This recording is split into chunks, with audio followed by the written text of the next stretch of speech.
These are the Unit 7.4, What is Cancer? Multiple choice notes. For numbers 1 through 16, you'll use the PowerPoint to find your answers. But for 17 and on, you're not supposed to know this, so that's why I'm going to explain them now.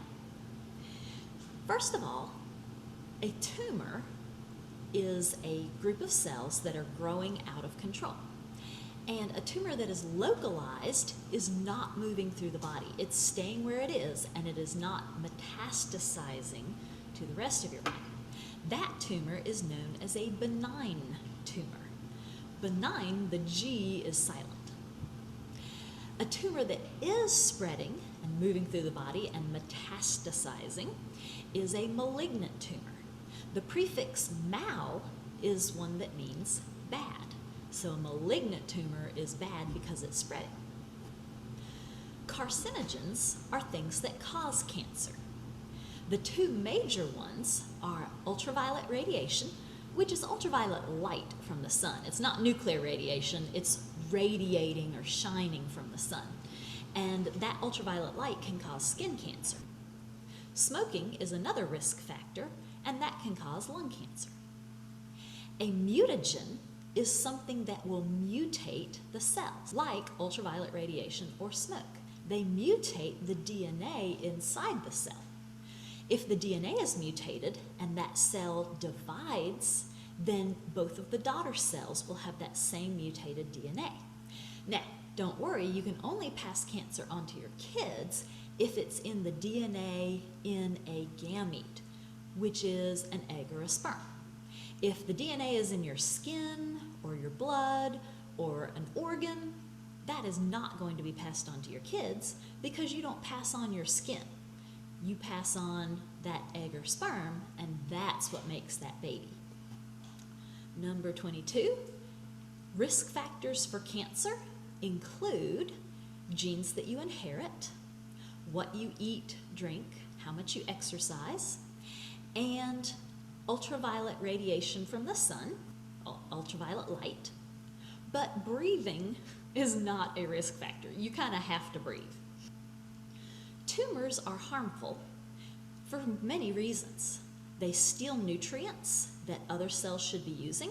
This is because the tumor is dividing and multiplying so much. They also don't do the job that they're supposed to do. For example, if you had a tumor in your stomach, that stomach cell would be busy making more stomach cells and being a tumor, rather than producing digestive enzymes to digest your food.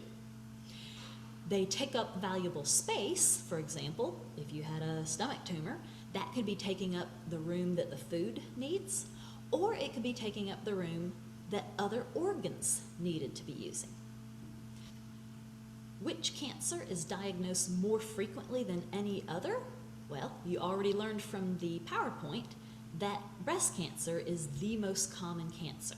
It's mostly found in women, but men can also have breast cancer, even though it's not very common. The most common cancer for males is prostate cancer. And the cancer that causes the most deaths is lung cancer. Fortunately, over the years, we have gotten better and better at treating cancer. So the 5-year survival rate has now increased to 68%. That means 68% of people who are diagnosed with cancer survive for at least 5 years after their diagnosis. So what can you do to help fight cancer? Well, eating healthy and exercising is one way. And some of the healthy food that you'll need to eat is food with more fiber, such as whole wheat bread instead of white bread, or fruits and vegetables with fiber, like apples. The fiber helps your food move through your digestive system and get out the other end, and that way the food doesn't just sit in your bowels and cause cancer. Remember that bowel cancer is the 4th most common cancer for the Western world. That's because we like our white flour better than wheat flour for most of us. What else can increase your risk of cancer? Obesity, chewing tobacco or smoking, and drinking alcohol in excess can all increase your risk for having cancer. Another way to prevent cancer is to eat lots of fruits and vegetables, especially the colorful ones, because those have lots of antioxidants. Antioxidants are substances that help prevent damage to cells. They can't fix the damage that has already occurred, but they can prevent future damage.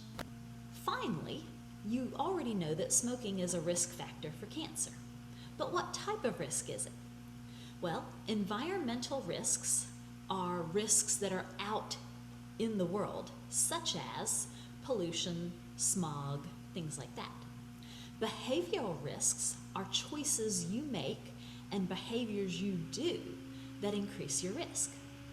Genetic risks are risks that are passed down from your parents. For example, if, say, breast cancer ran in the family or skin cancer ran in the family. And a biological risk is a really broad category that's too broad to even worry about, so don't choose that one. So hopefully this lets you know a few more facts about cancer.